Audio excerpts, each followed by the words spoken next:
idea of prehab exercises is probably the most stupid thing I have heard in the industry of strength and conditioning. Prehab exercises are commonly known as these low intensity exercises that you do prior to your actual session, and they are there to minimize the risk of injury, which is already a stupid concept.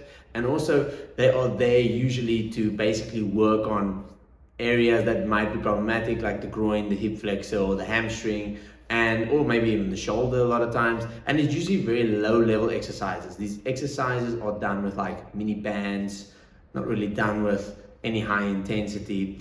And the reason I think prehab is such a crazy concept is that they basically look at a small set of exercises that are low intensity already, which means that it can't really create much adaptation because there's low stress.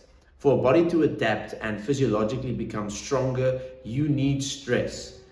And your body needs stress to adapt to. And when a body adapts physiologically, you will get stronger and more resilient to injury. And when you do prehab exercises, you are doing a low intensity exercise. So it is really weird to assume that that would make you more resilient towards injuries compared to, for example, sprinting or any other exercise for that matter. Because once we assume that only these exercises are magic and make you resilient to exercise, then what does that mean about other exercises? When we look at it through that lens, can't we argue that all exercises are prehab exercises? And therefore we can't really ever classify those exercises as prehab exercises. If anything, you can say that the more higher intensity exercises are prehab exercises and the low intensity ones are not. Because I think the exercise that provides the most stress to your body makes you the most resilient to injury.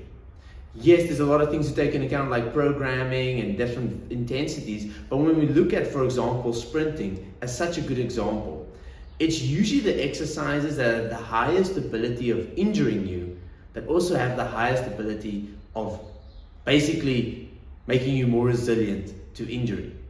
And why is that? Well, I like to use the analogy of snake poison. When you try to build immunity against snake poison, you don't do anything else other than expose yourself to small dosages of the actual snake venom, and therefore you create immunity. And in the same way, that is how injuries work with the body. That is how you become more resilient to injury, is you do exercises that have a higher probability of injuring you. But when you don't get injured, you adapt to it, and therefore you are able to do more of that and be more resilient when you actually do that. An example of this is a study that I looked at recently. It's basically a study where they looked at soccer players and basically where these players get injured the most. And basically it was found that most commonly players got injured at high speeds, i.e. sprinting. And I think it was about hamstring injuries, I'm not really sure. So essentially sprinting could be seen as a really high risk activity. It's an activity that has a high risk because that is where most football players in the study got hurt, was at high speeds. However, that is one conclusion that you can draw from. But at the same time, when you look at another study, for example, I'm just going to put the one reference there, then you can see that when players were exposed to sprinting throughout the season, they had lower levels of injury. So what can we assume from all of this? What we can assume is the thing that can injure you can also help you, can also make you more resilient. So sprinting is such a high level activity. Heavy weightlifting is also a high intensity exercise that you do. And all of these things have some high risks, but they make you more resilient because the stress of the exercise is so potent that you actually become more resilient. But how do you prevent getting injured from them? Well, that's just where smart programming comes in. That's where clever exposure to certain amounts of volume and intensity really matters. And that's just another part of the nuance from that. But when you don't program really well, then yeah, you might get injured. But if you program it, you progress things really well, you will wind up being more resilient. And therefore, I think those exercises can be considered more prehab than any other weird exercise that you do with a mini band. For me, those exercises that I see is just a lot of coaches that do it to say they did it because it looks like they're doing something that will help. A lot of times you hear the term like stability, and you hear the term, we're working on the little muscles.